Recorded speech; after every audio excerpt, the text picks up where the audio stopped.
Merci, Monsieur le Président. Mesdames, Messieurs, j'aurais juste vous partager avec vous l'expérience de l'industrie de transformation calédonienne, et en écho à ce que disait la sénatrice de l'Essonne, qui nous disait que serait l'économie calédonienne sans le nickel, je lui répondrai, et que serait l'économie calédonienne sans son industrie de transformation. Par ailleurs, en écho aux propos du professeur Géronimi, je crois qu'en Nouvelle-Calédonie, un des piliers de la réussite de la structuration des filières, c'est l'esprit d'entreprendre et c'est l'esprit de pionnier des Calédoniens qui perdure et qui, à travers les modèles développés et accompagnés par la puissance publique, ont permis de structurer une partie de nos filières et nous met aujourd'hui face à de nouveaux enjeux pour continuer ce développement. Pour rappel, qu'est-ce que l'industrie dans l'économie calédonienne?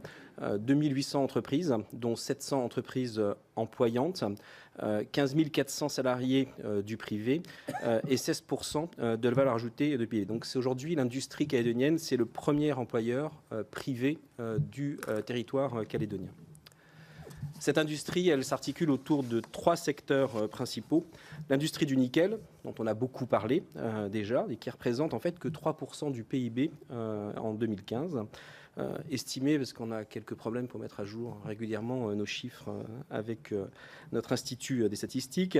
Et puis on a une industrie manufacturière dont je parlerai un peu plus, mais qui aujourd'hui représente 9% du PIB et 8,9% des salariés de la Nouvelle-Calédonie. Et enfin, une industrie de l'énergie qui est appelée à se développer. L'industrie de transformation, 8 filières, comme le disait le Président, 8 filières qui s'articulent autour d'une première qui est les produits du bâtiment, les produits de l'agroalimentaire, la consommation courante, le textile, en citant notre président d'honneur de la Fédération des industries, qui a en plus la 4e entreprise française du textile, les produits d'artisanat d'art. Je salue au passage la présence du président de la Chambre des métiers et de l'artisanat de Nouvelle-Calédonie, l'impression et la signalétique, et puis divers autres secteurs d'activité, auto, moto, bateau, et enfin tout ce qui est équipement industriel et maintenance.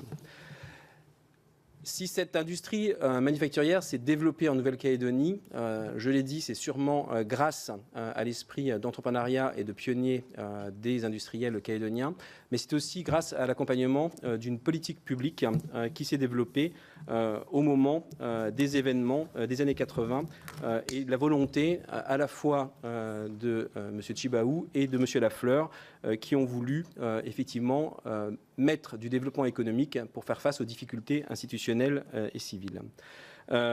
Cet accompagnement, il est, compte tenu de la structuration institutionnelle de la Nouvelle-Calédonie, basé sur un accompagnement de l'État.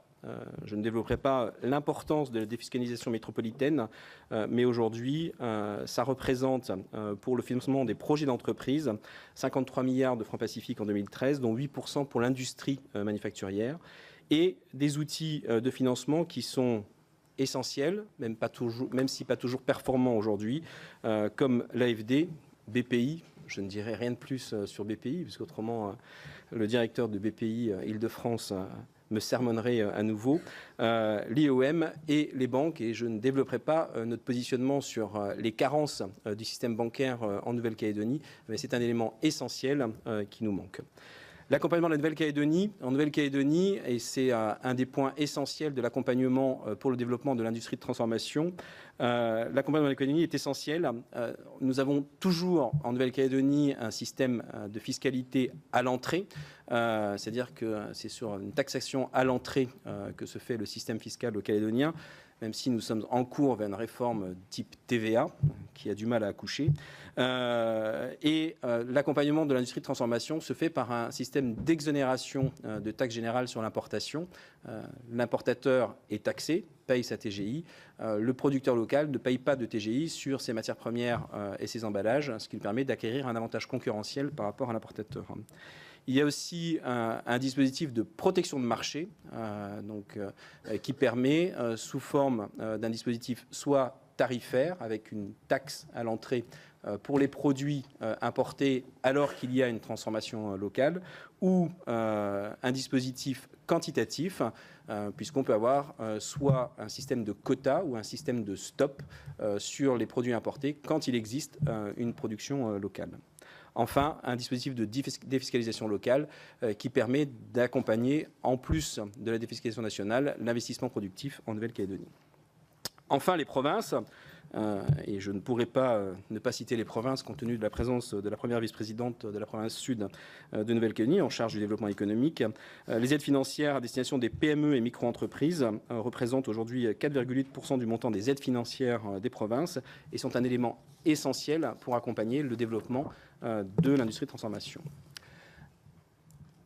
Un mot sur le lien de l'industrie de transformation à l'industrie du nickel. Une étude du Sérum avait mesuré l'impact du nickel en Nouvelle-Calédonie et avait démontré un élément assez intéressant de l'intérêt de développer une filière ou des filières d'industrie de transformation, puisque cette étude avait démontré que l'industrie manufacturière n'était pas hyper dépendante du développement du nickel, contrairement à d'autres secteurs comme le BTP ou le commerce, notamment si on le mesurait en termes d'emplois liés ou encore en matière de commande d'achat reçu.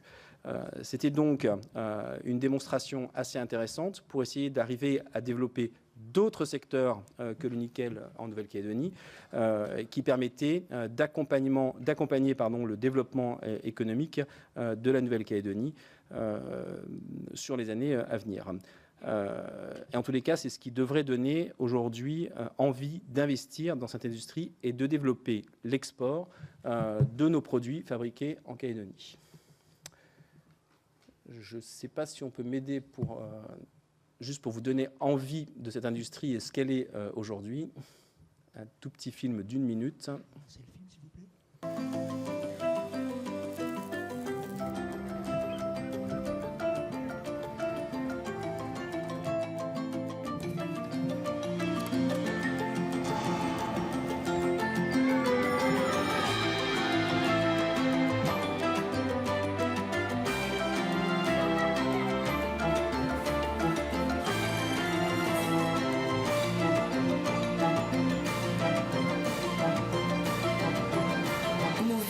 Ici, nos industries aussi.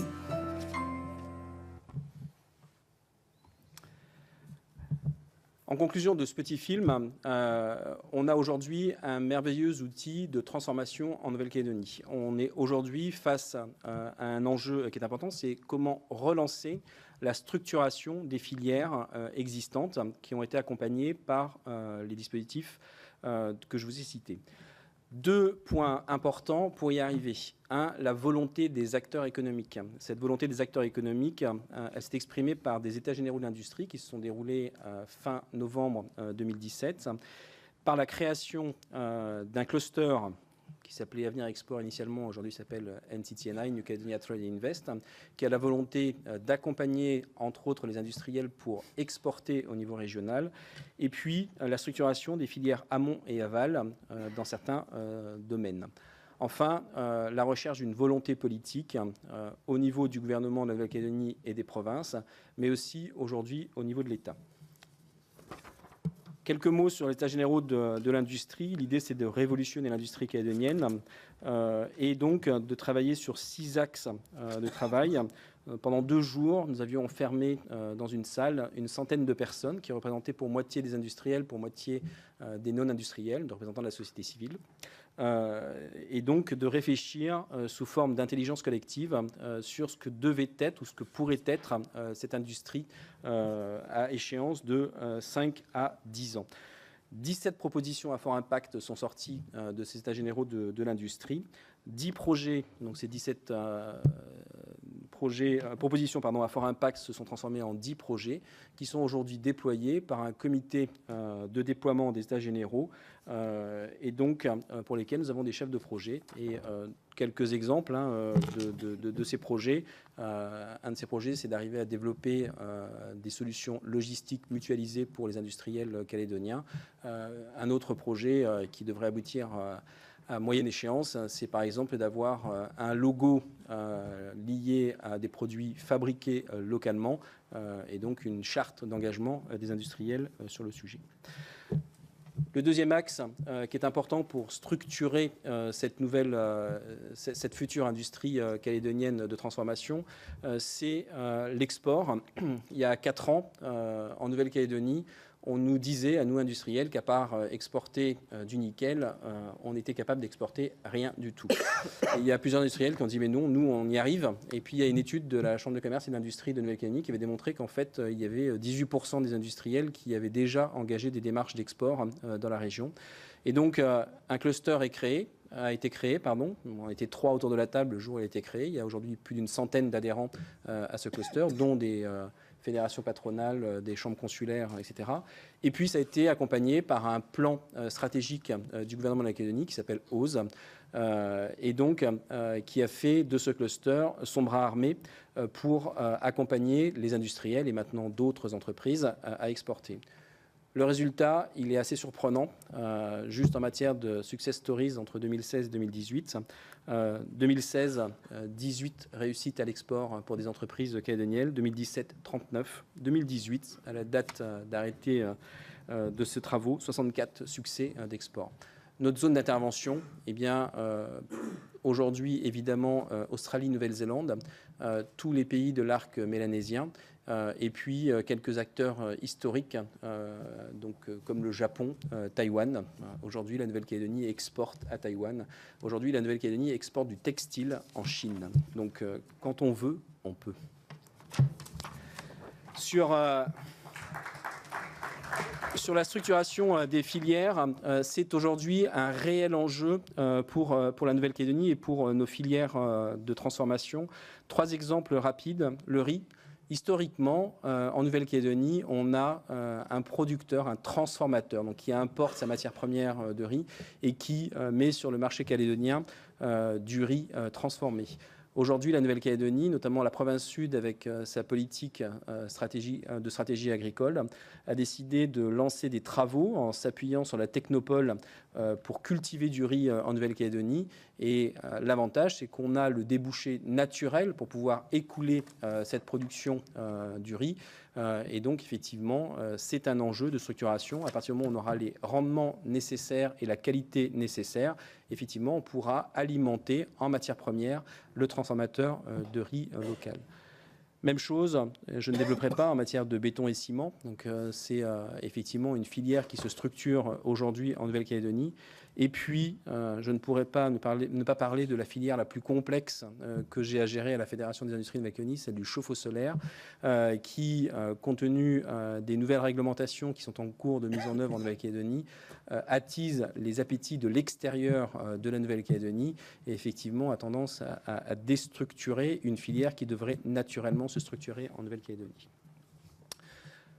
Je reviens sur effectivement la nécessité des politiques publiques et je redis un mot vis-à-vis de l'État.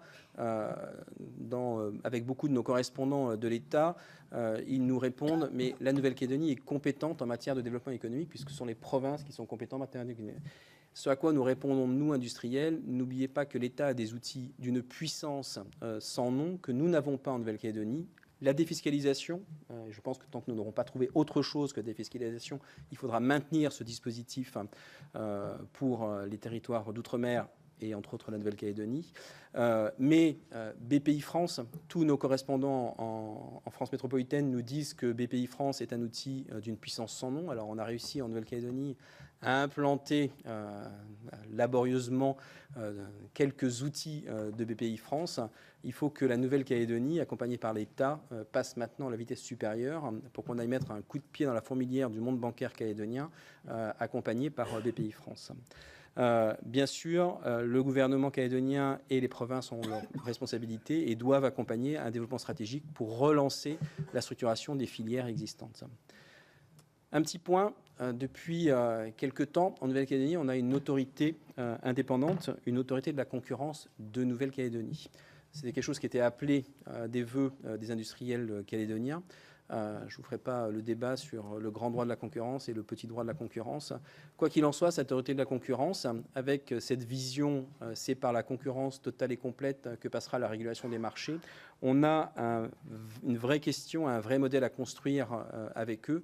parce qu'effectivement, aujourd'hui, au niveau des industriels calédoniens et des industriels de transformation, avec les outils de la puissance publique que je vous ai présentés, comme les protections de marché ou des exonérations spécifiques qui donnent des avantages concurrentiels à la production locale, on n'est pas forcément en accord avec un modèle économique ultra régulé par la concurrence ou régulé que par la concurrence. Et je pense que c'est là aussi que nos élus ont un rôle à jouer pour arriver à développer des modèles libéraux régulés pour pouvoir accompagner la structuration des filières, et notamment les filières d'industrie de transformation en Nouvelle-Calédonie. En conclusion, quel que soit le choix institutionnel que feront les Calédoniens le 4 novembre ou lors des référendums à venir, de toute façon, le développement de la Nouvelle-Calédonie passera par le développement de ses filières. La volonté, le savoir-faire et l'innovation existent en Nouvelle-Calédonie pour y arriver. La stratégie de l'État ambitieuse annoncée par le président Macron autour d'un axe Indo-Pacifique est une très bonne nouvelle pour les territoires du Pacifique. Elle est essentielle pour nous accompagner. Par contre, elle devra faire l'objet de moyens qui n'existent pas aujourd'hui. Merci.